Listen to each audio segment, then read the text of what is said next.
Hello everyone, welcome to EduTap and welcome to the mega revision series that we are running for the SEBI Grade A 2024. This is going to help you a lot. This is the series where we are bringing the multiple choice questions for your paper 2 subjects. Okay, so we have started with the economics and we have done two parts in which we have discussed around 50 questions. And today this is the part 3 of economics where we are going to discuss the 25 questions more, which is going to further build your concepts as well as test your knowledge that how much you have prepared till now. Okay, so this series is going to continue with the other subjects also. I hope I am clearly audible and visible. Give me a thumbs up also. So this is the series that we are running for the SEBI Grade A 2024 for the practice of yours, that how much you know, how much further you have to do the revision, how much further you have to practice the questions and the practice the topics. Okay, so this is the mega revision series. I hope you are continuously following it and you will follow it for the other subjects also. All clear? So let's move forward, and before starting with the first question for today, do subscribe to the YouTube channel of EduTap and join our Telegram channel.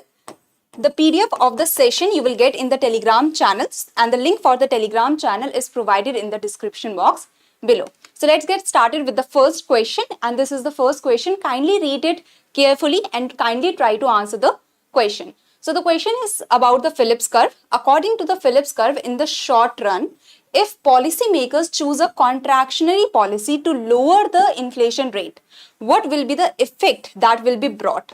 So the economy will experience which of the following? Thank you everyone for the confirmation, and good evening everyone. Thank you for coming to the session. Welcome to the session everyone. Try to give the right answer of this question now. First ka A, very easy, right. So the lower the inflation rate. So the Phillips curve was given by A.W. Phillips, okay, and the Phillips curve is downward sloping. That shows the inverse relationship between the rate of inflation and the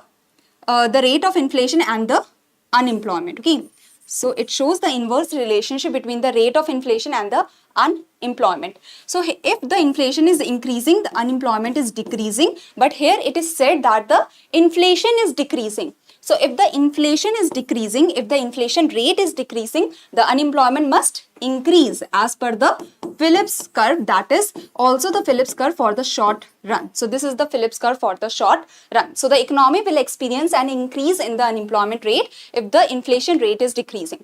Simply, A.W. Phillips was the one that has given this idea that there is an inverse relationship between the rate of unemployment and the rate of inflation. So if inflation rate is decreasing, the unemployment rate is increasing. Now in the 1960s, till the 1960s, it was considered that the Phillips curve is stable. It is true for the long run, it is true for the short run. It is always the condition that the inflation rate and the unemployment has inverse relationship.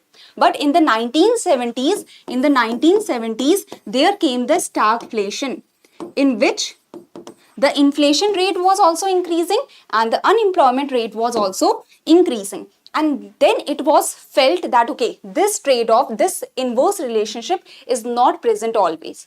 And then there was the differentiation that was made in between the short-run Phillips curve. So this inverse relationship is said to be true for the short run, but in the long run, it is said that there is no such relationship between the inflation and the unemployment. The unemployment in the long run is at the natural rate of unemployment, and the inflation rate can change in the long run. Okay, so I hope you already have the clarity about this topic. If there is any confusion, you can ask me, but till then, try to answer this question, that the aggregate demand curve shifts to the left. So the Keynes, through his theory of aggregate demand, has tried to explain the Phillips curve. Okay, so when the A.W. Phillips, or when the Phillips curve was given, that there is an inverse relationship between the rate of inflation rate and the unemployment. So when this theory was given that there is the inverse relationship between the inflation and the unemployment, Keynes, through his aggregate demand and aggregate supply. So this is the aggregate demand, and if we see the new Keynesians have said that the aggregate supply is horizontal for a very short period of time. After that, it starts increasing. And then later on, it becomes vertical. So this is aggregate supply. That is, for the most of the part, it is upward sloping. So the Keynes said that if aggregate demand is increasing, you can see that what is happening, that aggregate demand is increasing. So the price level is increasing in the economy. The price level is increasing in the economy, and with the price level increase, there is output that is increasing in the economy. So to increase the output, there is more employment that has to happen. That means unemployment is decreasing. Unemployment is decreasing. That means the Keynes has shown that with the increase in the price level, the unemployment is decreasing. With the increase in the inflation rate, the unemployment is decreasing. So this is what the Keynes has proved. The Phillips curve has been proved by the Keynes. Okay. So now if the aggregate demand curve is not shifting rightwards, it is shifting leftwards, then what will be the case?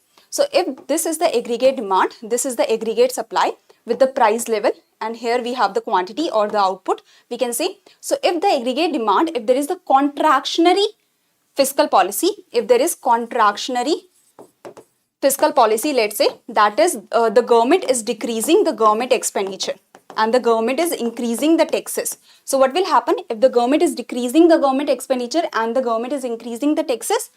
So aggregate demand, that is consumption plus investment plus government expenditure plus net exports, government expenditure is decreasing, taxes are increasing, so the consumption is decreasing. So aggregate demand will shift leftwards. Aggregate demand will shift leftwards. When the aggregate demand is shifting leftwards, you can see that the output is decreasing and the price level is decreasing. So when the price level is decreasing means inflation is decreasing, and output is decreasing means less employment or more unemployment. Less output, so more unemployment. So with the decrease in the inflation, there is more unemployment. With the decrease in the inflation, there is more unemployment. So that is here, this is the Phillips curve. So with the decrease in the inflation, there is more unemployment. So you are moving from here to here. So in the Phillips curve, in the short run Phillips curve, so Keynes has proved the short run Phillips curve, you can understand. So in the short run Phillips curve, you can see that there is the movement, there is rightward movement that is happening. Okay, so there is rightward movement that is happening. You are moving from this point to this point. I hope this is clear. Okay.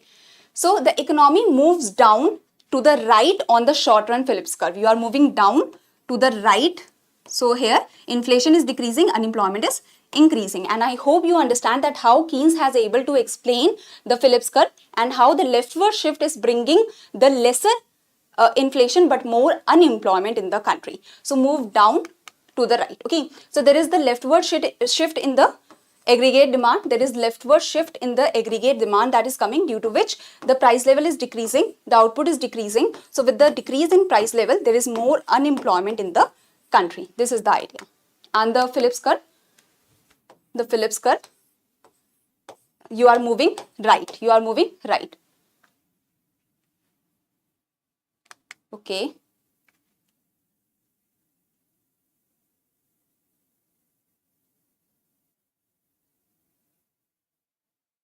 Coming to the next question.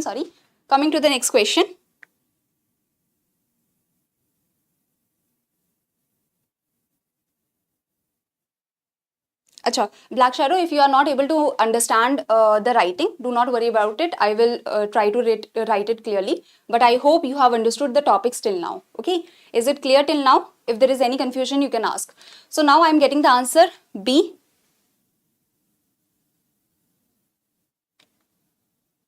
It's okay, no worries. A policy intended to reduce unemployment by taking advantage of a trade-off between inflation and unemployment leads to what? So a policy is intended to reduce the unemployment. So if we want to reduce the unemployment, that means production has to increase. We have to increase the output, so that to produce more output, there is decrease in the employment, there is decrease in unemployment. Okay, to increase the output, the unemployment will decrease. Now to increase the output, we have to take what? We have to take, to increase the output, there is the requirement of increase in the aggregate demand. So we are trying to increase the aggregate demand so that the output can increase. So we are increasing the aggregate demand. that is through the expansionary fiscal policy, we can say the aggregate demand can increase so that output can increase, and with the increase in the output we can reduce the unemployment. But here one thing is written that in the long run what will happen? In the long run the unemployment cannot change. So in the long run, actually the Phillips curve is like this. That is, the unemployment is at the natural rate of unemployment and the unemployment cannot change in the long run. So the high inflation, if the government is trying to bring the expansionary fiscal policy, with the expansionary fiscal policy there is increase in government expenditure. With the increase in government expenditure, there is the aggregate demand that is increasing, or it is shifting rightwards. When it is shifting rightwards, the price level is increasing from P0 to P1. The output is increasing, but in the long run the output is nearly at the full employment and the output cannot increase, as well as the unemployment cannot change. The unemployment is at the natural rate of unemployment, but because of the increase in aggregate demand, the price level can increase. Okay, so this is the idea that in the long run, the aggregate supply is like this, and if the aggregate demand is increasing, it is shifting rightwards, there will be only the increase in price level that will come. The output cannot change, and so the unemployment also cannot change. So this is the idea that in the long run the Phillips curve is vertical, and with the trying to decrease the unemployment, bringing the expansionary fiscal policy, the unemployment will not change. There will be no reduction in unemployment in the long run, but there will be higher inflation that will be taken. Okay, so in the long run you can see that the unemployment will be at the natural rate of unemployment, that cannot change in the long run, but the inflation will increase because the government has tried to do the expansionary fiscal policy. Okay, so this is the idea. Now coming to the next question. So if there is a favorable supply shock, what will be the effect that you have to tell me?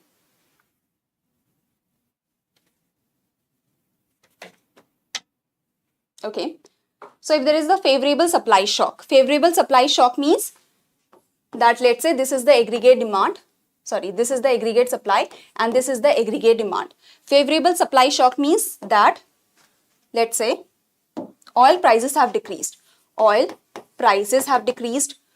the wages are declining, or the raw material cost has declined.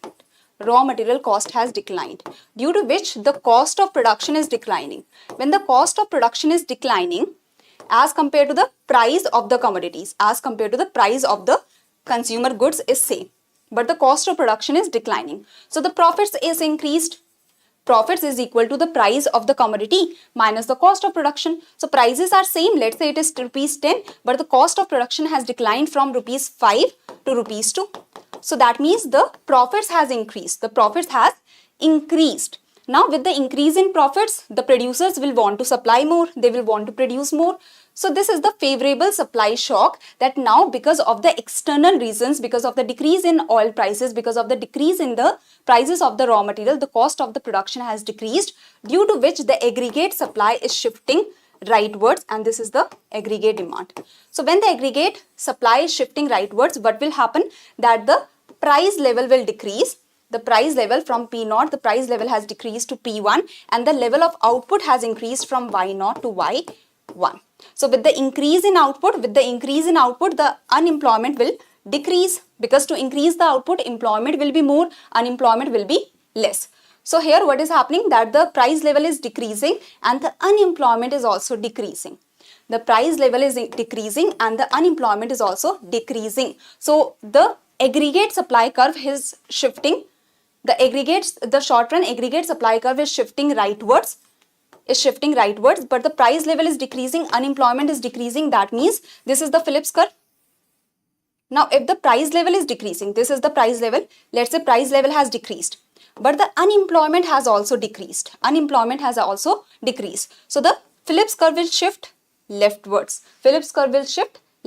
Is it clear that the short run Phillips curve will shift leftwards? So here the answer is C. Very good, everyone that has given the C answer, that means they have the clarity, and you have to use this clarity to answer such kind of application based questions. Okay, so I hope this is clear. If there is any confusion, kindly ask. Okay, so this is the idea, that aggregate supply curve is shifting rightwards because of the favorable supply shock. The supply curve is shifting rightwards, and with the rightward shift in the supply curve, there is decrease in prices, increase in output, decrease in price, increase in output. So to increase the output, employment is increasing, unemployment is decreasing. So with the decrease in price, let's say this is the price and this is the unemployment. With the decrease in price, the unemployment has also decreased. So there is a leftward shift in the Phillips curve that is coming. Okay. Now coming to the next question, which of the following factors is not responsible for demand pull inflation? So there are major two kinds of inflation. One is demand pull inflation and the other one is cost push inflation. Okay. So demand pull inflation means the demand, the aggregate demand is increasing faster than the aggregate supply. So when the aggregate demand is increasing very fast as compared to the aggregate supply, the price level starts increasing. The price level starts increasing. Now cost push inflation. So this is demand pull inflation. It happens because of the aggregate demand. Now the cost push inflation, this happens because of the aggregate supply. Let's say the cost of production is increasing. Now if the cost of production is increasing and let's say the prices of the commodities, the prices of the consumer good is same. So what is happening? Cost of production is increasing, the prices of the consumer goods are same. So your profits are decreasing. When your profits are decreasing, this is the adverse supply shock. The cost of production has increased and this has reduced the profits. So the producers will reduce their aggregate supply. Let's say cost of production is the cost of production is decreasing. The prices are same for the consumer goods. So here the profits are increasing because your cost of production has decreased. So aggregate supply, whenever there is the change in the cost of production, that causes, like let's say cost of production is increasing. So aggregate supply will decrease and this will increase the prices of the consumer good. This will increase the prices in the country. So this is the cost push inflation that happens because of the cost of production side of factors. So here, which of the following factors is not responsible for demand pull inflation? Which of the factors is not responsible for increasing the aggregate demand? So that is, let's say, expansionary fiscal policy. Expansionary fiscal policy means that the government is increasing the government expenditure. The government is increasing its government expenditure, reducing the taxes. So this is going to increase the aggregate demand. Okay. Increase in disposable income. So when your disposable income is increasing, you will demand more, you will consume more. So this will also increase the aggregate demand. Increase in exports. So aggregate demand is equal to the consumption plus investment plus government expenditure plus net exports, that is export minus import. So if imports are increasing, if exports are increasing, the net exports are increasing, or if the exports are increasing, the aggregate demand will also increase. Inflation forecast. So if you are expecting that in the future the inflation can happen, so you will start demanding more right now. So that is inflation forecast also increases the aggregate demand right now. So it is the industrial disputes. When the industrial disputes are happening, let's say that the industrial disputes have happened. Due to the industrial disputes, the supply chain has been broken. Okay, the firms are not able to get the raw material, or the firms are, let's say, not able to get the labor in the quantity that they want. So this will increase the cost of production. So when the cost of production is increasing, the prices of the consumer goods are same. Okay, so here you can see that this is the aggregate supply. This is the aggregate demand. So aggregate supply will shift leftward. This will increase the prices. Here we are taking the price level. Here we are taking the output. So prices will increase and the output will decrease. Okay. So this is the like if the cost of production is increasing and the prices of the consumer good is not increasing, then the aggregate supply, the profits are decreasing.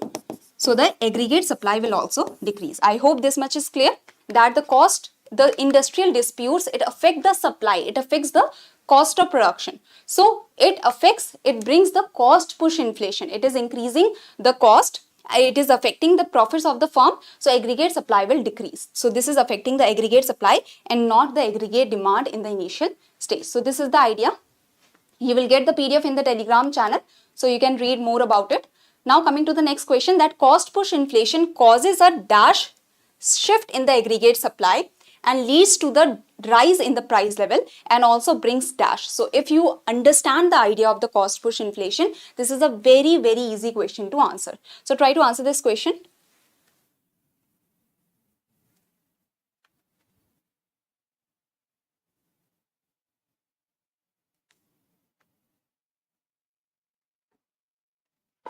So as I have told you, cost push inflation, this is increasing the cost of production. So your prices of the consumer goods, okay, is constant, let's say, but your cost of production is increasing. The wages are increasing, let's say. The wages are increasing. The oil prices are increasing. So cost of production is increasing, but you cannot increase the prices immediately, okay? So due to this, the profits are decreasing. So when the profits are decreasing, the producers will want to produce less. So that means this is aggregate supply, this is aggregate demand. If your cost of production is increasing, you will want to sell less. Okay, at the lesser profits, you will want to produce less, you will want to sell less. So your aggregate supply will decrease, and here you can see that your price level is increasing now for the commodity. In the economy, the price level is increasing and the output has decreased from Y1 to Y0. So so cost push inflation causes a leftward shift in the aggregate supply, and it increases the price level as well as it is decreasing the output. So this is the idea that aggregate supply, it is not considered good. See, the cost push inflation and demand pull inflation, if the question comes that which of the two is bad for the country, the cost push inflation or demand pull inflation, so what can you say? That which is bad for the country? If there is the demand pull inflation, this is cost push inflation, right? This is demand pull inflation, that aggregate demand is increasing. With the increase in the aggregate demand, the price level is increasing and the output is also increasing. So if I ask you that which one is bad, if in the interview it says that there is the cost push inflation that is happening or demand pull inflation is happening in a country, which one will you prefer? Will you prefer cost push inflation or will you prefer the demand pull inflation? Cost push? You will prefer cost push inflation? Yes, cost push inflation is actually bad. Why? Because here you can see in the cost push inflation, the cost of production is increasing, due to which the aggregate supply is decreasing, the output is decreasing. So price level is increasing. In the demand pull inflation, the demand is pulling the inflation, the demand is bringing the inflation. So prices are rising in the demand pull inflation. In the cost push inflation, the cost is pushing the inflation, so cost of production is bringing the inflation. But in the demand pull inflation, the output is increasing. But in the cost push inflation, the output is decreasing. So demand pull inflation is better for the country because it promotes the producers to supply more, to produce more, while cost push inflation makes the supplier to supply less. So demand pull inflation is better, as with the increase in prices, your output is also increasing in the country. But cost push inflation increases the price level and also brings the fall in output, that is bad for the country. Okay, yes. Now coming to the next question, that you have to match the following correctly. Deflation, stagflation, disinflation, reflation. So these terminologies seem quite similar, but what is the difference in between them? And you have to match them, like which of the following is matched incorrectly, that you have to tell me. Okay, so let's see that who is able to tell the answer here. Yes, both of them can be bad, but if the choice is given, so demand pull inflation is better than the cost push inflation. Okay, so that is if the choice is given, then the demand pull inflation is better. Deflation means that negative inflation. Deflation means that the price level in the country is decreasing. So negative inflation is coming in the country. Deflation, when there is a general fall in the level of prices. Price level is decreasing, there is negative inflation. Next is stagflation. Stagflation means stagnation and inflation. So stagnation has come, there is no growth that is happening in the country. The unemployment can be rising and the inflation can be happening. So in a condition, and it was the stagflation that broke down the Phillips curve. So Phillips curve said that when your inflation is, price level is increasing in the country, when the inflation is coming in the country, the unemployment should decrease. The unemployment should decrease in the country. But then the stagflation came. Stagflation said that the price level can also increase in the country, and at the same time the unemployment can also increase in the country. So that is the condition of stagflation. That is the condition of stagflation. Okay. Now disinflation means positive inflation is happening.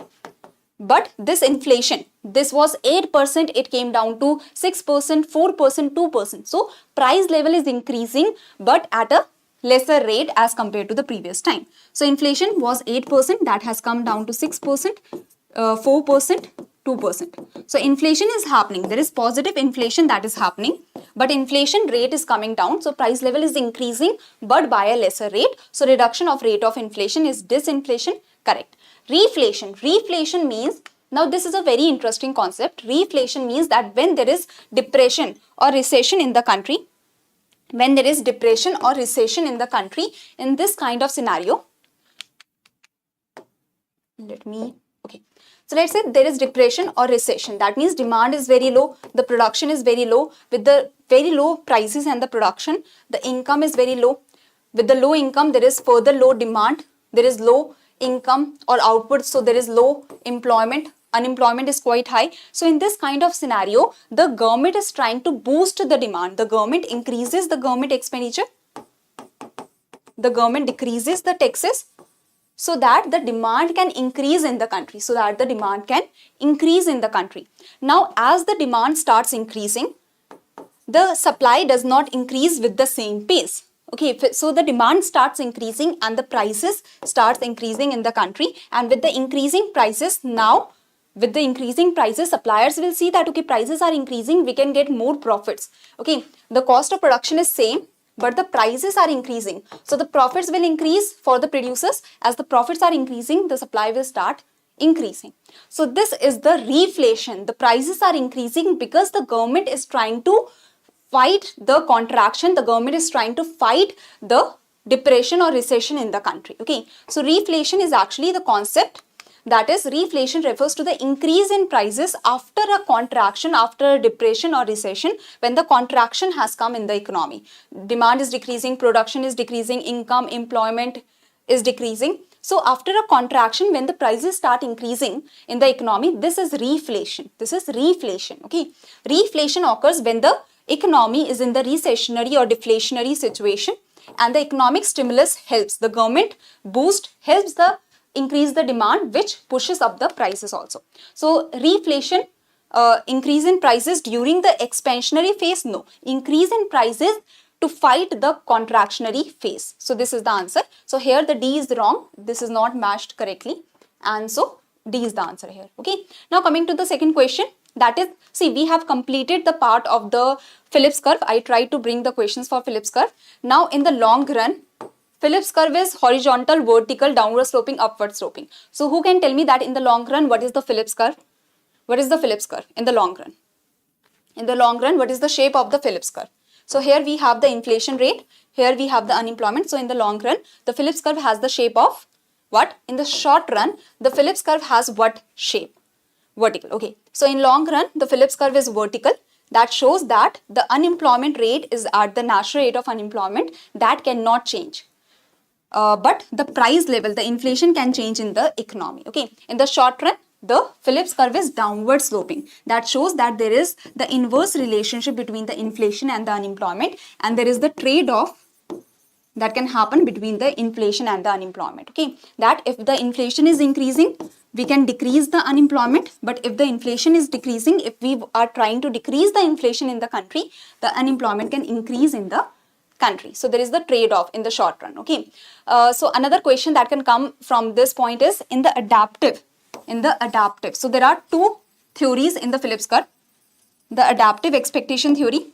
So adaptive expectation theory and the rational expectation theory. So as per the rational expectation theory, in the long run, the Phillips curve is vertical. But in the short run, the Phillips curve is vertical. But in the short run, the Phillips curve is downward sloping. Is it correct or not? So in the adaptive expectation theory, it was said that the people adapt their expectations as per the previous level of inflation. Okay. So adaptive expectation theory assumed that in the long run, the Phillips curve is vertical, but in the short run, the Phillips curve is downward sloping. So was the same assumed by the rational expectation theory? So no. Rational expectation theory said that people are very intelligent. So they know that this is the unemployment, this is the natural rate of unemployment, and the inflation is going to increase in the future. So they have the rational expectation, they have all the information required, and so there is no trade-off that happens between the inflation and the unemployment. In the long run, in the short run, there is the vertical there is the vertical Phillips curve, or there is no trade-off. As per the rational expectation theory, there is no trade-off between the inflation and the unemployment. So this is the idea. Yes, here it is wrong. So as per the adaptive expectation theory, in the long run, there is no trade-off, there is no relationship between the unemployment and the inflation in the long run. But in the short run, there is the relationship, there is the trade-off between the inflation and the unemployment. Rational expectation theory said that there is no trade-off between the inflation and the unemployment in the short run, in the long run also, in the short run as well as in the long run. So rational expectation theory said that there is never the trade-off that happens. Okay, so this is the difference between the two theories. Now coming to the peaks and troughs of the business cycle are known collectively as. So this is the business cycle. Let's say this is the business cycle. So the business cycle shows that there is the recovery or there is expansion that happens in the economy. The economic activities are increasing. Then the economic activities reach the peak. That is the highest of the economic activities, highest of the production, highest of the employment, highest of the income is being earned. Then there is some kind of disbalance situation that happens, or there is heating up of the economy that is happening because you have produced the maximum production that you can do. You are nearly at the full employment, you have used all your resources.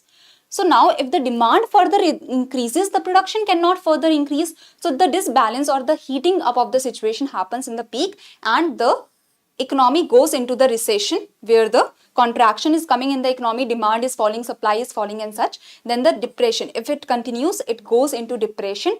The economy goes into depression where further demand is decreasing, further the economic activities are decreasing. Then there comes the trough, that is the least or the minimum of the economic activities that is happening. So this is trough. So here you can see that the peak and the trough, they are the turning points. They are the turning points that is making the business cycle turn. So from the expansion, you are moving to the recession.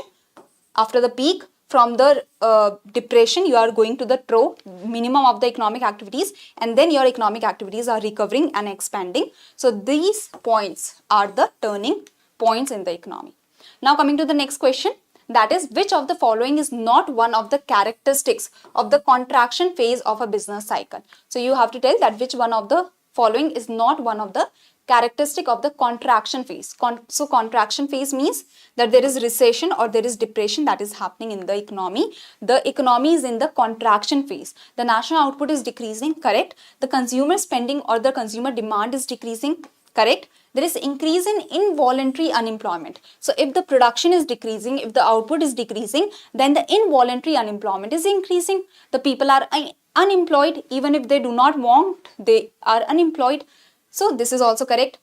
Increase in the gap between the actual and the potential GDP. So what we are producing right now, the output that we are producing right now is very far off than the potential GDP that we can achieve, because we are in the recessionary or depressionary phase. So we have very low demand. So very low production is happening. So we can reach to very high production, but we are currently at very low production. So the actual production that is happening is very far off than the potential production that we can do. So this is also correct. Increase in rate of interest. So no, during the contraction phase, there is actually the decrease that is happening in the rate of interest. So the investment is less, the production is less, the investment is less in the economy. So when the investment is less, the rate of interest is also less in the economy, because the demand of money is less. So the rate of interest is also less. So it should not be increase, it should be decrease. Okay. So the D is the answer here. Yes. So this is the business cycle, okay, and in the contraction or depression phase, the production is decreasing, the demand is less, as well as the income is less, the output is less, and the actual output is very far off from the potential GDP that you can achieve. And here the interest rate is also very low. Now coming to the next question, the involuntary unemployment is basically zero in the dash phase of business cycle, and the economy's potential GDP is equal to its actual GDP. So in which of these phases this statement can be true? So that you have to tell me. Try to answer this.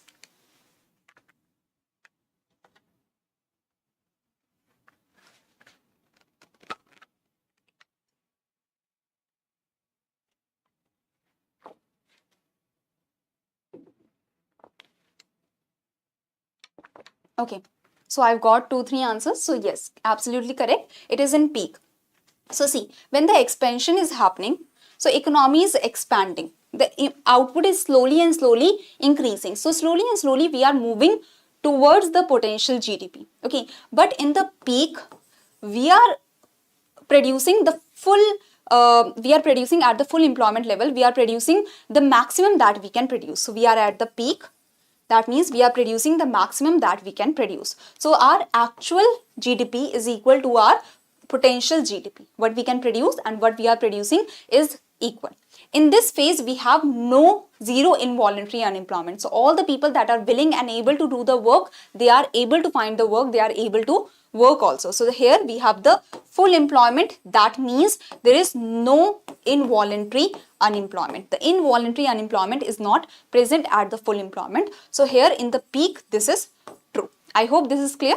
Next question. So before moving to the next question, the EduTap has launched the SEBI Grade A 2024 Ultimate Test Series that is going to boost your level of preparation. This can help in your level of preparation. Okay, you can test that how much topics you have completed, as well as how much topics you have to further do, how much in depth you have to study. So you can get 12,000 plus MCQs and descriptive test in the form of chapter wise test, to solve previous year questions, the current affairs test, full length test phase 1 and the full length test phase 2. So this is the ultimate test series for the phase 1 and phase 2, where you are going to get good level of questions for your practice, so that you can test your knowledge as well as you can test your preparation and the further preparation that is required from the exam perspective.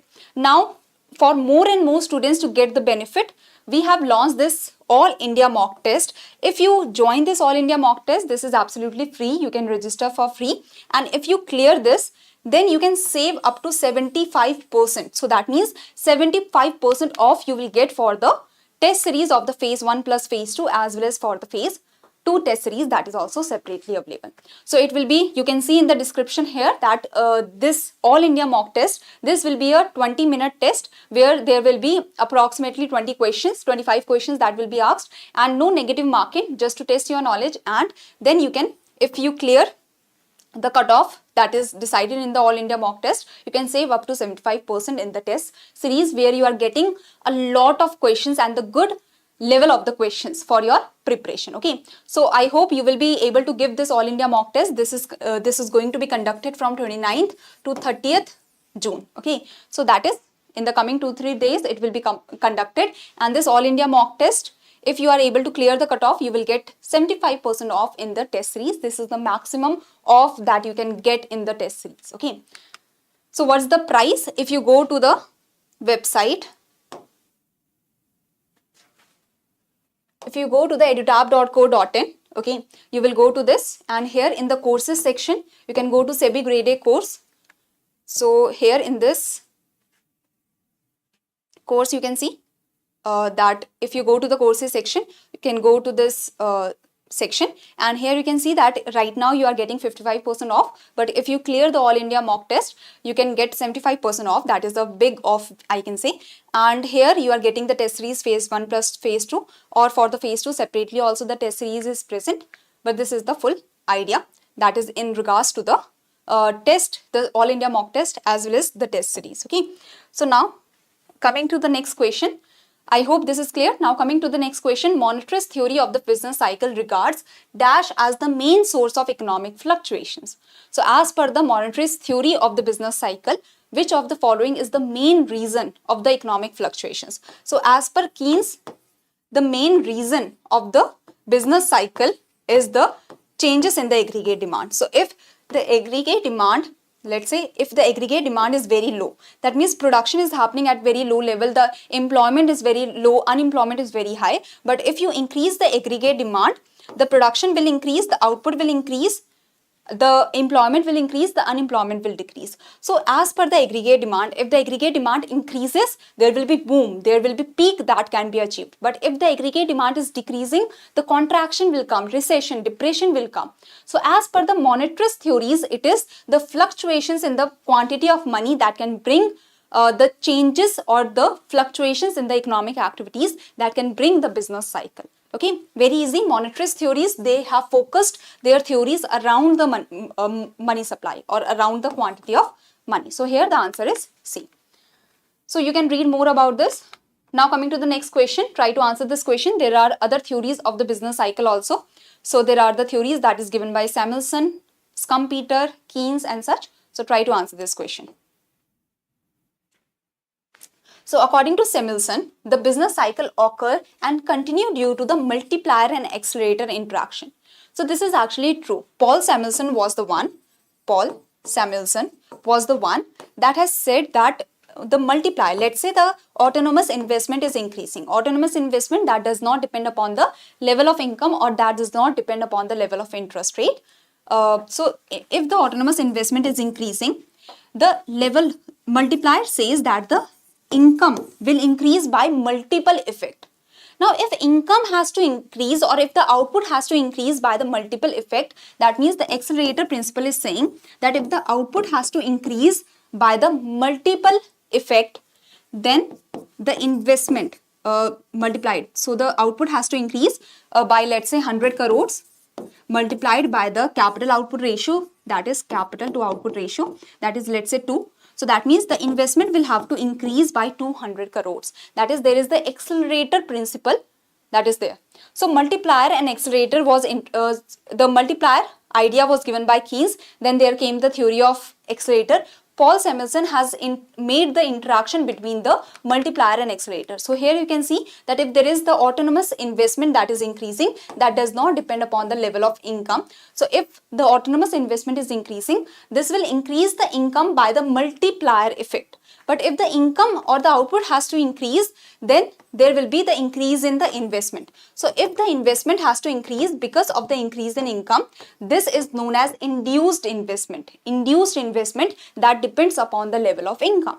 So this is the interaction between the multiplier and the accelerator principle. Okay, that is given by the Paul Samuelson. And he has said that in this interaction, the major role is of the multiplier, that is, let's say multiplier is K, and the capital output ratio, that is the size of accelerator. That is the size of accelerator. So multiplier, that is 1 upon 1 minus MPC, and the capital output ratio, these are the two important variables in the accelerator multiplier interaction. So yes, Samuelson has given this idea. Now innovation theory was developed by Schumpeter. Schumpeter was the one that said that it is the innovations that are bringing the business cycle. So if the innovation is happening, so let's say computers, when you didn't have the computer, so the computer were being developed, and when the innovation happened, there is the boom that came in the market suddenly, and production increased of the computers, the production around the globe increased, and this led to the expansion in the country. But as the innovation goes down, there is the contraction that comes in the economy. So innovation theory is given by Schumpeter. As per Keynes, recovery from the trough or recovery from the contraction, the depression, recession phase can be best brought by increase in the aggregate demand. The Keynes believe that aggregate demand is most prominent variable in the country. So here the first and second statements are correct, and that's why 1 and 2, that is C, is the right option here. Okay, so different theories that have been given for the business cycle that you can read here. Now coming to the next question, that is from the balance of payment wala chapter. So try to read this question and try to answer the question. Okay.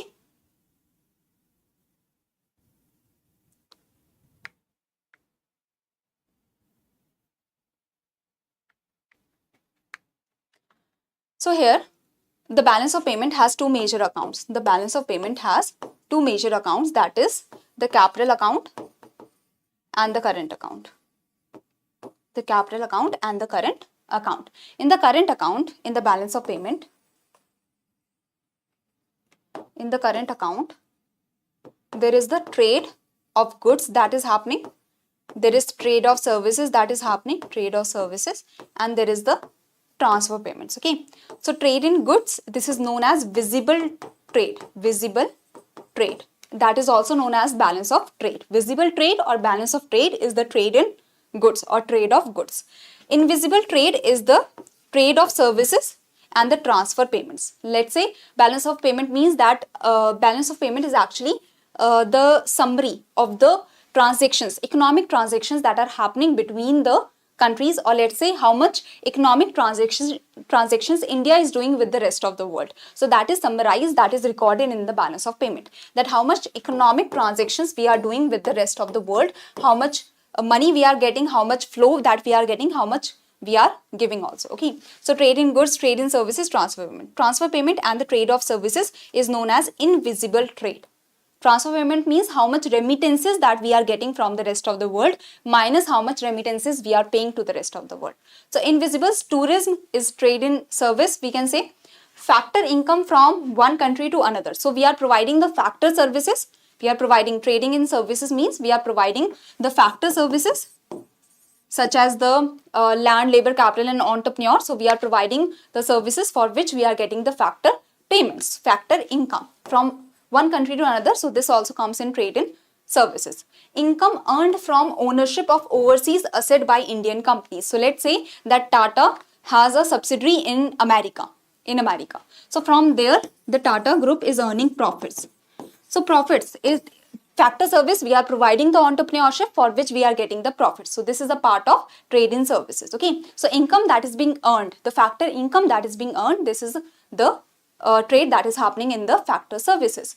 Remittances from one country to another, this is a part of transfer payment. So this is all the invisibles. Merchandise export. So trade in goods. Trade in goods is known as merchandise export. So this cannot be included in the invisibles. This is a visible trade that can be seen with the naked eyes. So 1, 2, 3 and 4 is the right answer. So yes, E is the right answer here. Okay. So I hope this is clear that 1, 2, 3, 4 is the invisible trade, that is trade of services.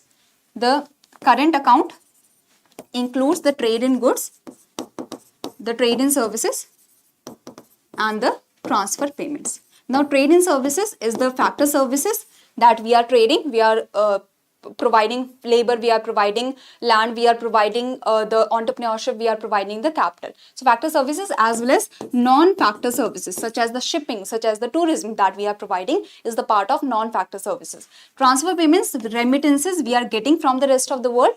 Remittances we have to pay to the rest of the world. So that is transfer payment. I hope this is clear. As well as grants also come under the transfer payment wala part. So grants that the country is getting, that also come under the transfer payment. Okay, now coming to the, so this is the whole idea. Now coming to the next question, that is balance of payment has second account, that is capital account. So in the capital account we note all the liabilities and the assets. Okay, how much assets we are buying in the rest of the world, how much assets the rest of the world is buying in our country, how much liability we have to the rest of the world, how much liability they have to us. So this is all noted here. So try to answer this question.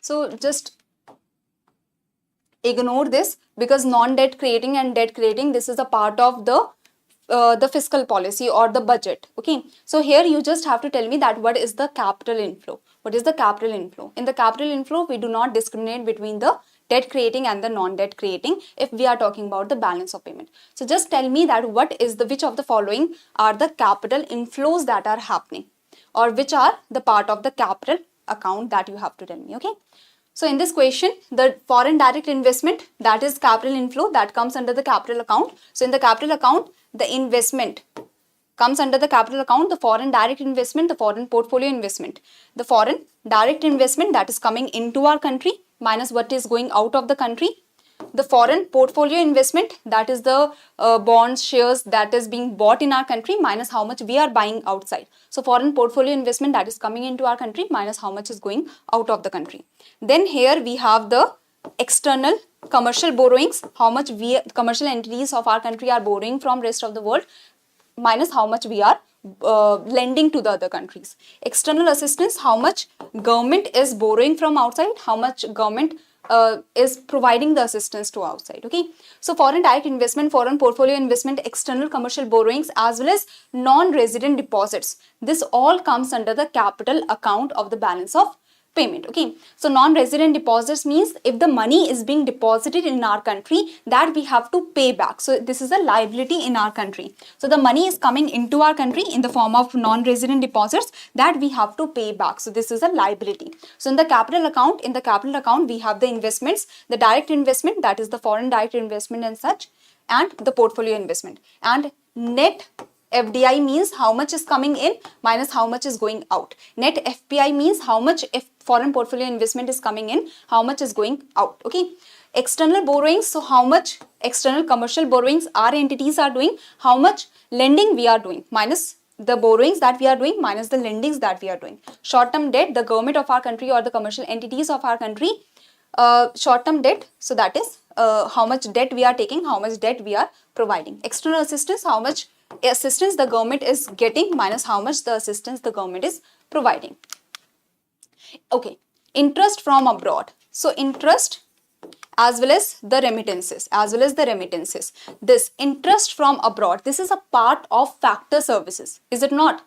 So factor services means we are providing the land, labor, capital, and entrepreneur. So for the capital you are getting the interest. So if the capital is going outside, if the money is going outside for the investment purposes, that money is coming under the capital account. But if you are earning from that capital, if the income is being generated, so that is a factor income. So that should come under the current account. So remember that if you are investing 1 crore in the other country, so that comes under capital account. But if you are earning from that investment, if you are earning interest, if you are earning rent, if you are earning profits from that investment, so that income, factor income, will be factor income that will come under the current account under the trade in services. Understood, Shubhashini?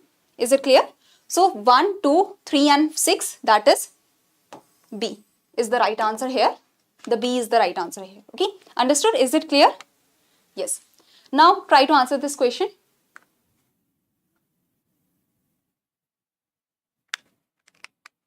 Yes, aid is also a part. Aid, we have to return the aid. See, grants, they come under the current account. Grants,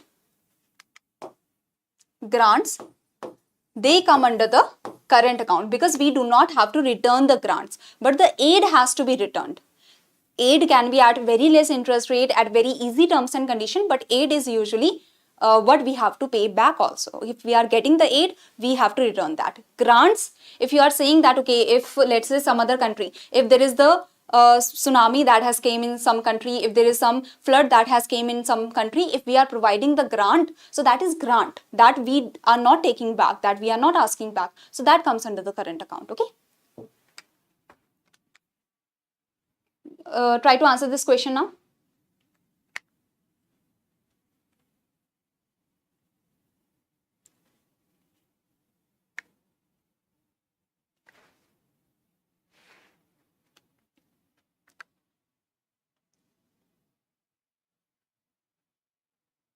So here both FDI and FPI, they are the part of the investment in a country. Which one of the following statements best represent an important difference between the two?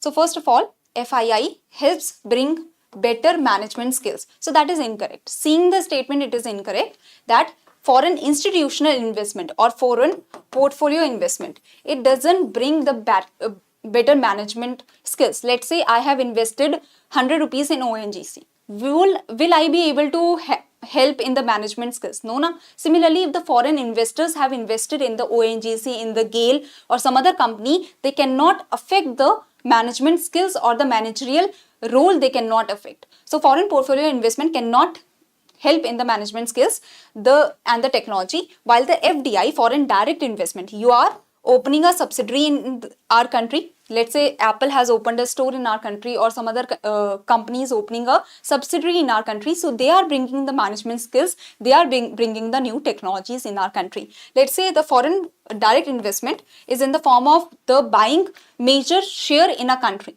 in a company. So if the foreign investor has bought a major part of the shares in a company, so then they can affect the technology or the management in the company. Okay, so that is usually there are different percentages that are mentioned so that if there is the major share that has been bought, then the managerial skills can be affected. So FDI not only brings the capital, it brings the management skills also, the technology also. FII helps in increasing capital availability, so that is true, that if foreign portfolio investment is coming, that means capital is coming into our country, money is coming into our country, while FDI brings in resources for longer term with managerial skills and technology. So this seems correct, okay? FDI flows only in the secondary market? No. FDI flows in the different sectors of our country, not only the financial markets. FII targets primary market? No, FII can happen in the primary or the secondary market. In the financial markets, there is the primary market for like, let's say I have a company, for the first time I am selling my shares. So that is primary market. The company is selling its own shares. Let's say that if there are two people, that Subhashini and Padmini. So they are the traders, they have bought my shares, now they are trading the shares among them. So that is secondary market. If the traders are sharing if the traders are trading among themselves the shares, okay? So that is secondary market. So FPI, that can happen in the primary or the secondary market. FII is considered to be more stable? No. FII, foreign portfolio investment, today you are buying my share, tomorrow you will sell the share. There is no stability in the financial markets, or very less stability in the financial markets, while the FDI, if you are investing major shares in a company, you cannot decrease it in one day, okay? Let's say you are opening a subsidiary in the country, you cannot close it in one day. So FDI is more stable, the FII or FPI is more volatile. So here only the second statement seemed correct. Yes, and you can read more about the different investment, okay? Now coming to the next question, that which transactions are also called above the line items and refer to transactions that do not take place to cover the deficit or surplus. So which of the following is correct here? Try to answer this.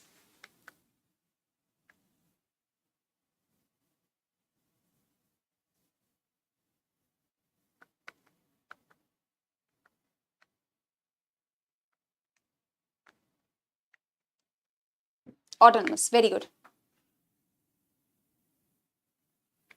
Okay, so autonomous transactions. So which transactions are also called above the line items and refer to transactions that take place to cover the deficit or that do not take place to cover the deficit or surplus. So simply in the balance of payment, there is the autonomous or independent transactions that are happening. Independent transactions that are happening, okay? That is, let's say I want to buy some product. So I'm buying it. If I want to buy iPhone, iPad, I am buying it. It doesn't matter to the deficit or surplus of the country, okay? I do not care about that. So companies are making their profits. The people that want to earn the profits, they are earning the profits from the other countries. So the balance of payment, these kind of transactions, the investment that a company is doing, the investment that you are doing in the other countries, it is autonomous. It is independent of any kind of thought that what is happening to the balance of payment situation, okay?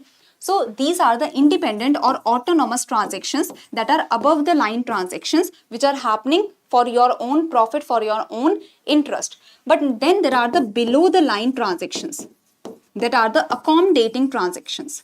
Let's say that there is deficit that has happened of 30 crores. Okay, $30 crore. This is the deficit that has happened, okay? So now to cover this deficit up, the RBI will use its reserves to cover this deficit up. So this is accommodating transactions. This is to cover up the deficit or the surplus of the country. So I hope you will remember that autonomous transactions are the above the line transactions, that are the independent transactions that are happening. Accommodating transactions are the below the line transactions. The accommodating transactions, they are to cover up the deficit or surplus. So autonomous transactions, they are the independent transactions that are for your own profit. You do not care about the deficit or surplus situation. Accommodating transactions are the below the line items that cover up the deficit or surplus of the country, okay? So I hope this is clear. You can read more about it. Now coming to the next question, that if the dollars is appreciating against rupees. So dollars is appreciating against rupees and rupees is depreciating against dollars. So which of the following reasons are true? That you have to tell me. That which of the following reasons are true in this case?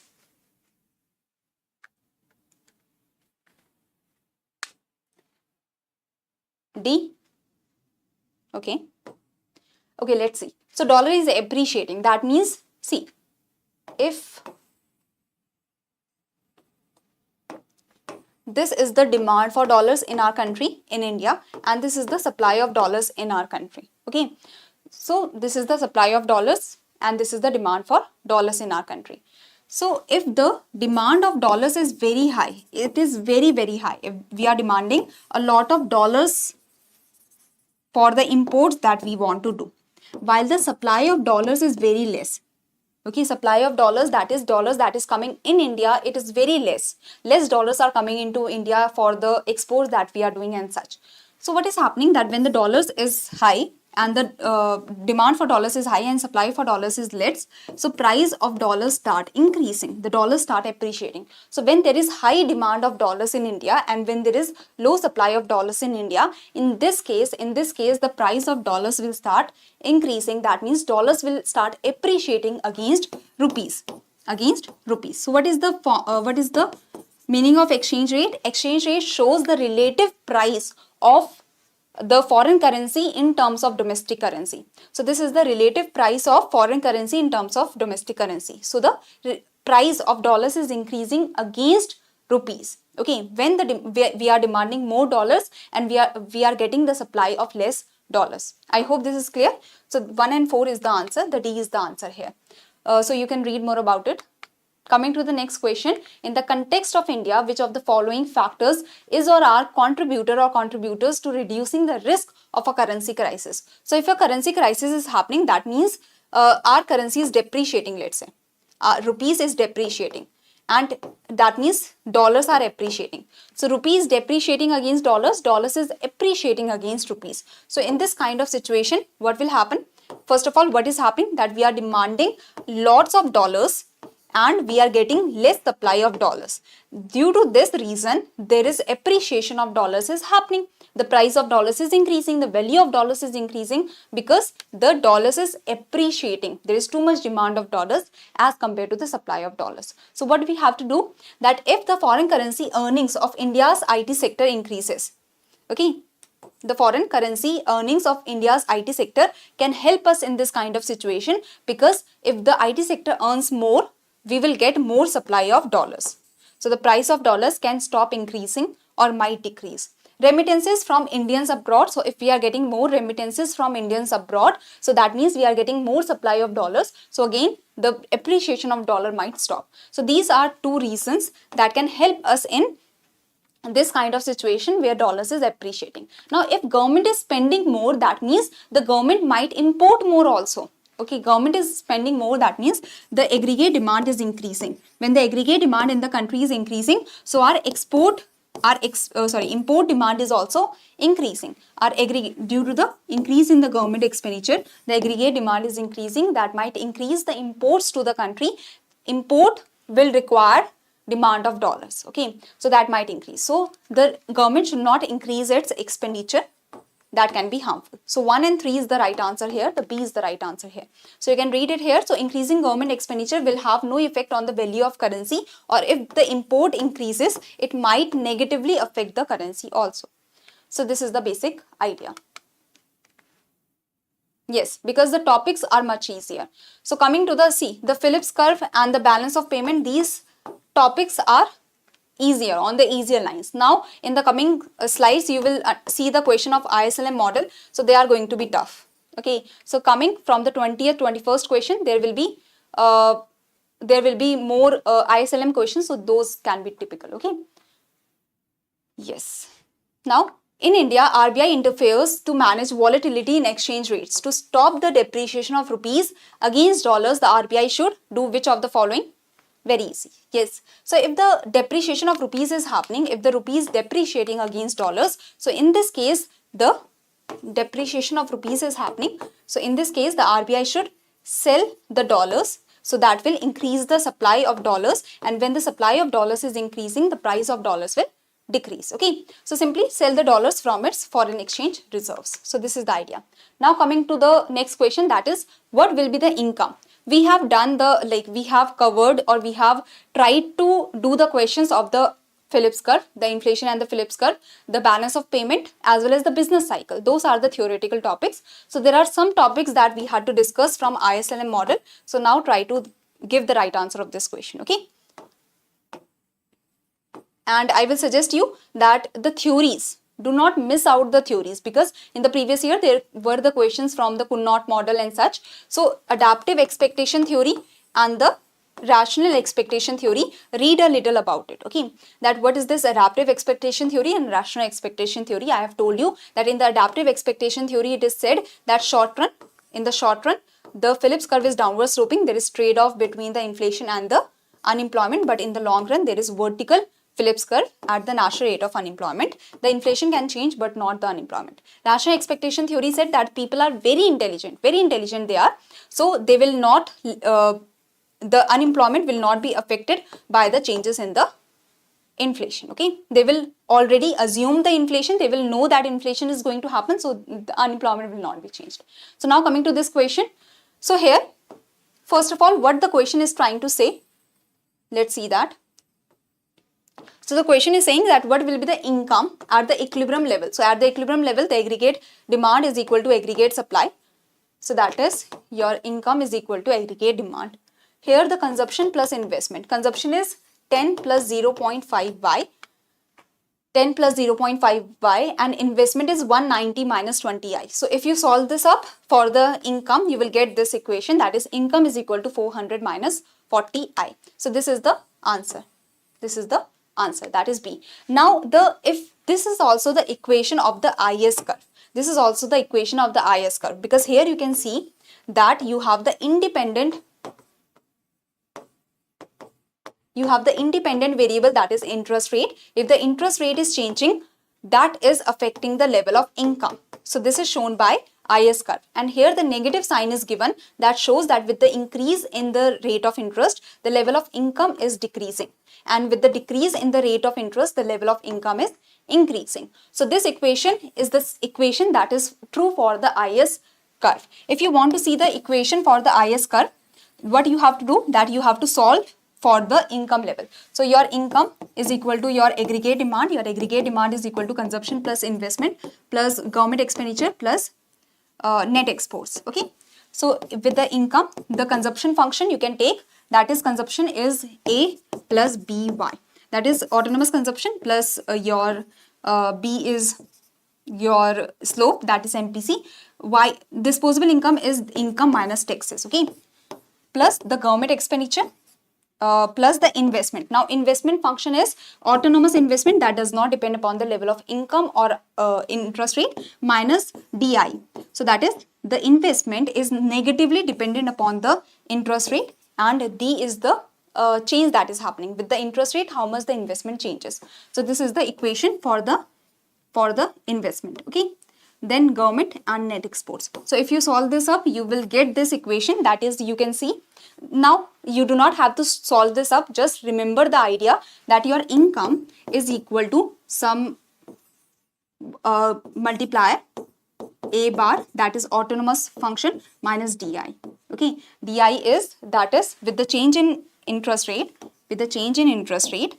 there is the changes in the income that will come, okay? So this is the idea, that let's say your multiplier is 1. So here in this equation, let's say your multiplier is 1. So income is equal to multiplier is 1, and this is autonomous variable. So that is 400 minus DI. D is 40 and I. So this is your equation for the income, and this is also the equation for the IS curve. So usually the equation for the IS curve is like this: multiplier bracket mein autonomous variables minus DI, okay? Now coming to the next equation, or the equation of the LM curve. So what will be the equation of the LM curve? Because in the LM curve it is said that with the changes in the level of income, there is the changes that is coming in the interest rate. So that means here the level of income is the independent variable, while the interest rate is the dependent variable here. So try to solve this and try to see that what is the interest rate. And if there is any confusion in the equation of the IS curve, kindly ask, but the equation of the IS curve is simply the y is equal to 1 upon 1 minus MPC bracket the autonomous variables minus di. Okay, and who can tell me that the slope of the IS curve depends upon which variables? Depends upon which variables? So the slope of the IS curve depends upon, so yesterday we have discussed that the slope of the IS curve depends upon the multiplier and the D here. Okay, that shows that with the change in the interest rate, the change that is coming in the level of income. Size of multiplier, correct. So the slope of the IS curve depends upon the size of multiplier, as well as we have understood that the flatness or the steepness of the slope. So the slope also depends upon the elasticity of the investment demand with the rate of interest. That means with the rate of interest, how much the investment demand is changing. So that is D. That with the change in the interest rate. So D here shows that with the change in the interest rate, so as I have told you that investment function, this is the investment function, autonomous investment minus DI, that with the change in the interest rate, how much is the change in the investment? Okay, so this is showing you the responsiveness of the interest of the investment with regards to the rate of interest, that how responsive the investment is with regards to the interest. So D, that is with the change in this D as well as this multiplier, this affects the slope of the IS curve. Okay, I hope this is clear. Yes, very good. Now coming to this question, so how many of you have given the right answer here? Okay, so the right answer here is C. So here you can see that the demand for money is KY. The demand for money is KY minus HI. So the demand for money, I hope you know that the demand for money, this is positively related to the level of income. So if your income is increasing, your demand for money will increase, and this case shows that with the increase in the income, your demand for money is also increasing. Now this is the HI, that is with the increase in investment, with the increase in interest rate, your demand for money is decreasing. So that is H, that is with the increase in interest rate, your demand for money is changing, it is decreasing. So this is the demand for money. Now supply for money is the M upon P. This is the actual or the real supply of money. So during the equilibrium, your demand for money is equal to your supply for money, that is M upon P is equal to KY minus HI. So this is going to give you the equation, that is interest rate is equal to 1 upon H bracket mein KY minus M upon P. So this is the equation of the LM curve. This is the equation of the LM curve, that is the interest rate, it depends on the level of income, as well as the interest rate also depends upon the supply of money. Okay, so this is the equation here. That is your interest rate depends on your level of income. When your level of income is increasing, the interest rate is also increasing. When your level of income is increasing, the interest rate is also increasing. Any confusion here in this question or in the previous question? Okay, remember that the investment demand, the investment has this equation, that is autonomous investment minus DI, that is with the change in the interest rate, there is the change that comes in the interest rate investment. So this is the slope that is here. Okay, this is the slope of the investment curve, that with the change in interest rate, there is the change that will come in the investment. Now if you see the income, the IS curve equation, that is your income is equal to the multiplier autonomous variables minus DI, that is this D. This D is what? It is the change in interest rate. With the change in interest rate, there is change in investment that is coming, that shows the elasticity of, that is a part of the elasticity of investment, and how elastic, how responsive the investment is with regards to the interest rate. If the interest rate is changing, how much the change in investment is coming, so that is D. So your IS curve, the slope of the IS curve depends on the multiplier as well as the elasticity or the investment demand, how responsive the investment demand is, how responsive the investment is with respect to the rate of interest, So remember, if this equation is given and it is asked that what is the slope of the IS curve, so that is multiplier as well as this D. Okay, now in the LM curve. I hope the equation you have understood. Now take a numerical from this and the idea will become more clear for you.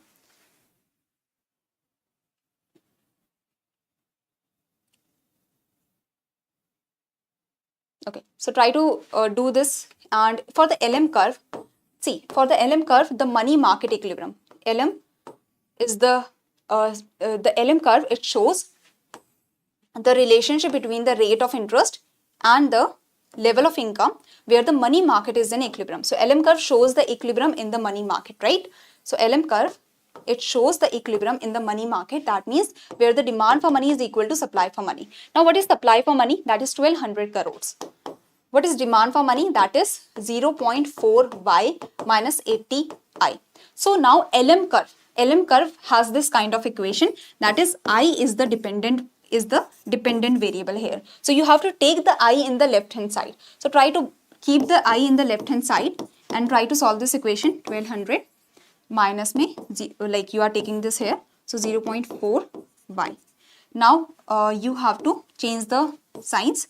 So that is I 80I plus 0.4y minus 1200. So just take the 80 there. So interest rate 0.4 divided by 80 y minus 1200 divided by 80. So this is the equation. That is the equation here.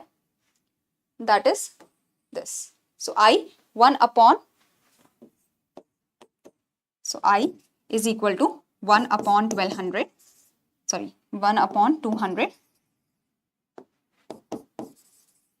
y multiplied by, so this is, sorry, minus your 15. So this is the equation, okay? This is the equation. So this is your M upon P, that is what? The money supply divided by the price level. So this is M upon P, we can say. And this is your, with the level of income, if the level of income is increasing, the rate of interest will also increase. So this is the LM equation. This is the LM equation, that your rate of interest depends upon your level of income, and your M upon P. Okay, so this is the equation. This is the LM equation that you can remember. If you are not able to understand it clearly, so try to understand it and try to at least remember the equations. Okay, now coming to the next question. So try to answer this question. Any confusion, anyone? See, I am here in front of you. If you have any confusion, if you are not able to understand anything, so try to ask. Maybe your doubts will be clarified, right? So if I am here in front of you, try to take the advantage of that and try to ask any of the queries that you have from these topics. I know that these are not very easy to understand, like the starting 19 questions you felt very easy because they were theories, but now this is the equation. So if you have any confusion, ask. Coming to this question, the question is saying that in the Keynesian cross, as per the Keynesian cross model, 1000, Padmini, try to solve it again. Sorry, she's saying 1025. So 1000 is not correct. Okay. Let's see. Keynesian cross means this is your aggregate supply. This is your aggregate demand. Aggregate supply is a 45-degree line. Okay. Here we are taking the output. Here we are taking the aggregate supply or aggregate demand. Now aggregate supply is also your output. So here you are taking the output. Here you are taking the aggregate supply. That's why the aggregate supply line is 45-degree line, because in the x-axis and y-axis both we are taking the output in a way. So this is your aggregate supply. This is your aggregate demand. So this is the Keynesian cross. This is the effective aggregate demand. This is the effective aggregate demand. Effective aggregate demand is where the equilibrium is achieved, where the aggregate supply is equal to aggregate demand. This is the effective aggregate demand. So Keynesian cross means the equilibrium level of income will be achieved where the aggregate demand is equal to aggregate supply. Okay. So this is the idea, that your aggregate demand is equal to aggregate supply. Now your aggregate supply is the output, because aggregate supply means how much production is happening, the total production in the monetary terms, that is total income we can say, is equal to aggregate demand. Now aggregate demand is consumption plus investment plus government expenditure plus net exports.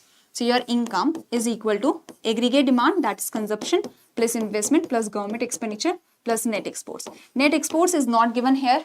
So just put the values in the equation. Yes, everyone is getting the answer B. So that is the correct answer, 1025. So here 120 plus 0.6 y minus t. So you have to put the value of t, that is 100. So 0.6 multiplied by 100, that will be 60 plus 350. So solve it, you will get y as 1025. Okay, so I hope this is clear. Any confusion, anyone? Now coming to the next question, try to solve this question, try to give the right answer of this question, okay?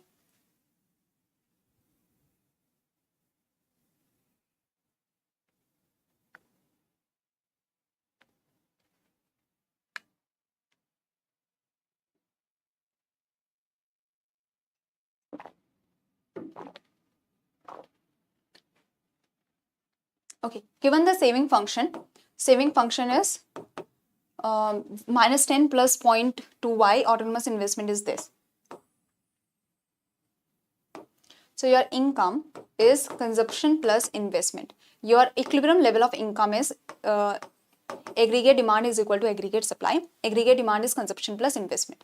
First of all, if you have this saving function, can you calculate the consumption function? Saving function is minus 10 plus 0.2y. This is your saving function. So from this, if this is autonomous saving, that is this saving, let's say at zero level of income, your saving is minus 10. That means at zero level of income, you are consuming this 10 rupees. Your consumption function is you are consuming the 10 rupees. That's why you are this saving at the zero level of income. Plus 0.2, this is the MPS. So MPC will be 1 minus 0.2. So MPS is 0.2. So MPC will be 0.8. Why? So you have got the consumption function, that is 10 plus 0.8 y plus investment is how much? 50 rupees. So here you have the income 50/60 is equal to 0.8 y minus 0.8 y, that is 0.2 y. So you have the y, you have the 60, 0.2, so that is 300. Your income is what? Your income is 300. Now what is your consumption? Your consumption, just put the 300 here. So 300 multiplied by 0.8 plus 10, so that will be 250. So this is the equation, okay? So if you have, you can solve in this way also, that your investment is equal to, at the equilibrium level of income, your investment is equal to saving. Why? How? Because you can see that when you have the aggregate demand is equal to your aggregate supply. So here the income is equal to aggregate demand. Your income is equal to consumption plus saving. You are consuming or you are saving from your income, because there is no government expenditure. There is no government sector, let's say. Okay. Your aggregate demand is consumption plus investment. Okay. So what is happening? Your consumption. So saving is equal to investment. Or if there is the government expenditure, or if there is the government that is present, then income is equal to aggregate demand. Your consumption plus investment plus government expenditure is equal to your consumption plus saving plus taxes that you have to pay. So consumption, saving plus taxes is equal to investment plus government expenditure. Okay. So this is the idea. So here you do not have the government expenditure, you do not have the taxes. So your saving is equal to investment. If you have the taxes and the government expenditure, your saving plus taxes will be equal to investment plus government expenditure. So your saving is equal to investment. Through that also you can solve this equation and you will get to the same answer. Okay. But I have told you that if your at the zero level of income, your saving is minus 10. That means this much is you are consuming at the zero level of income. If you are dissaving minus 10, that means this is your consumption that you are doing. So your autonomous consumption will be 10. Now if the MPS is 0.2, that means MPC will be 0.8. So for the saving function, in the saving function, you have the dissaving that you are doing, plus you have the MPS, that is the slope, multiplied by the level of income or the disposable income. Now try to solve this question. That is the last question for today. I hope you will be able to solve this question.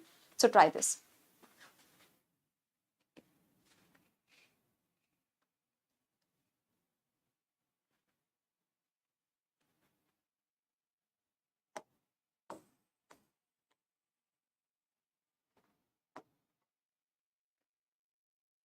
So here, suppose the marginal propensity, first of all, foreign trade multiplier. This has the foreign trade multiplier. This has the formula 1 upon MPS plus MPM. That is, see, multiplier, the investment multiplier or the government expenditure multiplier. This has the formula 1 upon MPS. So the savings as well as the taxes, as well as the imports, they all are considered leakages. Because savings, if you are saving the money, that means you are not spending, that means you are not using it in the economy. If you have to pay the taxes, that means you cannot consume that money, you cannot use that money, that means that is also not flowing in the economy, that is also not used for the purchase of the goods and services. If you are importing the money, that means the money is flowing to some other country, you are giving the money to some other country. So that is the leakage from the flow in our country, from the income flow of our country. Okay, now against the savings you are doing the investment. So when you are doing the investment, that is boosting the aggregate demand, that is boosting the production of the goods and services. Against the taxes, the government is doing the government expenditure, so that is again boosting the aggregate demand, boosting the production in the country. Against the imports, if you are doing the exports, so that is bringing the income to our country from the other country. So these are considered injections. So here you can see that MPS, that is the savings, is taken in the denominator. That means leakages are taken in the denominator. So if we have the MPM, that is the imports, that is from the income, how much imports are happening. So that is also coming in the denominator, because this is also leakage. So leakages will come in the denominator. So foreign trade multiplier, here the formula is that 1 upon MPS plus MPM. That is, with the change in income, there is some savings that is happening. With the increase in income, you are increasing your savings, as well as with the increase in income, you will increase your imports also. Okay, so this is the formula of foreign trade multiplier. So now try to answer this question.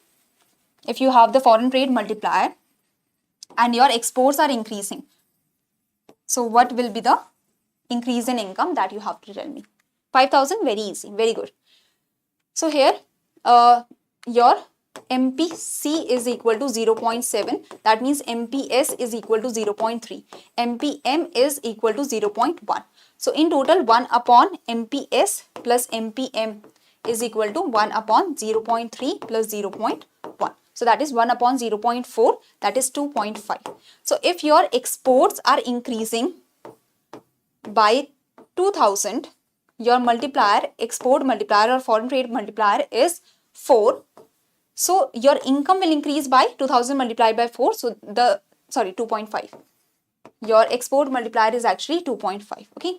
So if your exports are increasing by 2000, your export multiplier is 2.5. That means your income will increase by increase in exports multiplied by the multiplier. Okay. So exports are increasing by 2000. Your multiplier is 2.5. So that means your income is increasing by 5,000. So this is the answer. So I hope all of you were able to go to get this answer. So this is the main idea today. I hope you were able to get to the answer. And the homework question for yesterday, the answer for that was C. Okay. So I hope you all were able to get to that answer. Question number 2. Okay.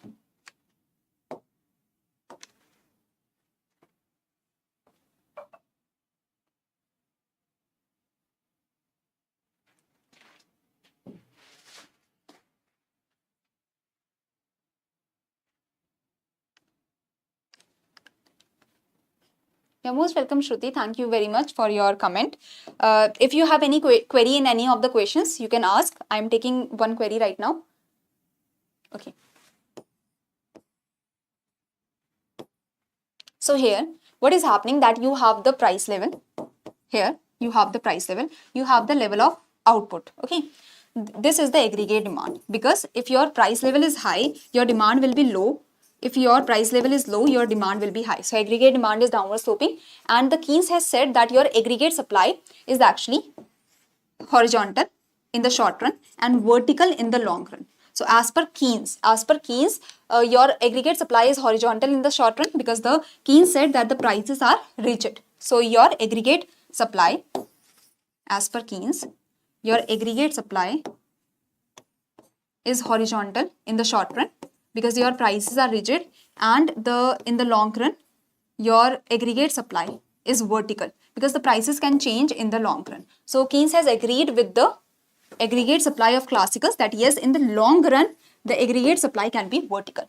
But the later on economists, the neo-Keynesians, said that the aggregate supply is horizontal for a very short period of time. As you start the production, as you keep on increasing the production, to increase the production you are hiring the people.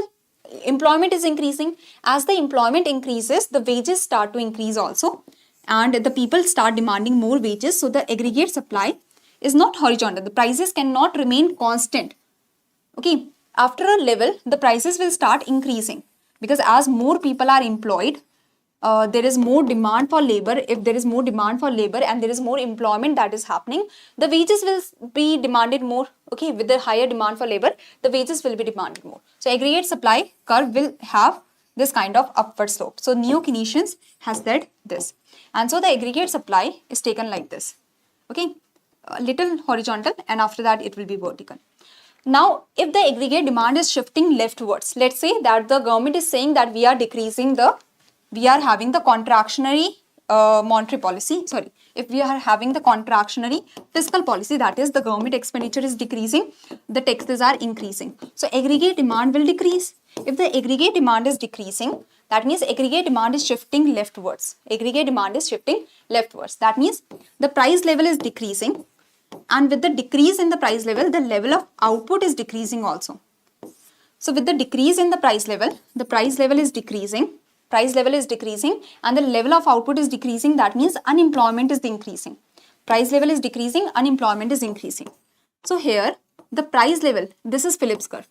So the inflation, the price level is decreasing and the unemployment is increasing. So that means you are moving from this point A point to B point. That means you are in the short run Phillips curve, you are moving rightwards. Right? So this is in the economy, you move down and to the right on the Phillips curve. You are moving down and to the right in the Phillips curve. So there is no shift that is happening in the Phillips curve. There is movement that is happening in the Phillips curve because the inflation is decreasing, and with that the unemployment is increasing. Okay. So inflation is decreasing, unemployment is increasing, and you are moving down and the right in the Phillips curve. Nachiket, actually the questions depend on the topic also. If the topic is very typical, the questions will be typical. If the topic like the Phillips curve, it is not a very typical kind of topic. If you understand this basic idea, there is nothing in the topic. So if the topic are quite easy, the questions will be easy. Okay. Black shadow, that is actually difficult, but actually it matters that like I have to extend the hand, and the hand also starts getting tired now, as well as the pen also has like what I can say, this is a like bold pen or something, so like it is harder to write sometimes with this. Okay, so this is it. Any sorry, is it clear? Can I end the session now? So okay, thank you everyone. If it is still not clear, kindly ask. Any other question? Anyone has any confusion in? Got it, ma'am. Phillips curve is actually reflection of, yes, correct. Phillips curve is actually the reflection of aggregate supply. So aggregate supply is like this, Phillips curve is like this, because in the aggregate supply, if the price level is increasing, the output is increasing. In the Phillips curve, if the price level is increasing, the output is increasing. That means unemployment is decreasing. So with the increase in the inflation, the unemployment decreases. So Phillips curve and aggregate supply, they portray the same information. In the aggregate supply, if the price level is increasing, the income is increasing, output is increasing. To produce the higher level of output, unemployment will decrease. So this is price is increasing, unemployment is decreasing. This is the information provided by the Phillips curve. So the aggregate supply and the Phillips curve, they are providing the same kind of information. Okay. Change the pen. It is the one that is supported by this. Yes. Okay. I will have to see that, Nachiket. I will tell you in the tomorrow session. So tomorrow you will have the last session for economics, and tomorrow we will do the previous year questions also, and the fiscal policy, monetary policy. These are two NBFCs. These are three topics that are left. So I will be touching upon that, as well as we will do some previous year questions. Okay. Okay. So thank you very much, everyone. Thank you for joining the session. Let's meet tomorrow now. Tomorrow I will take your session, the last session of economics for this revision series. Okay. Thank you, everyone. Thank you for joining the session, and let's meet tomorrow now. You're most welcome, Padmini, and sorry.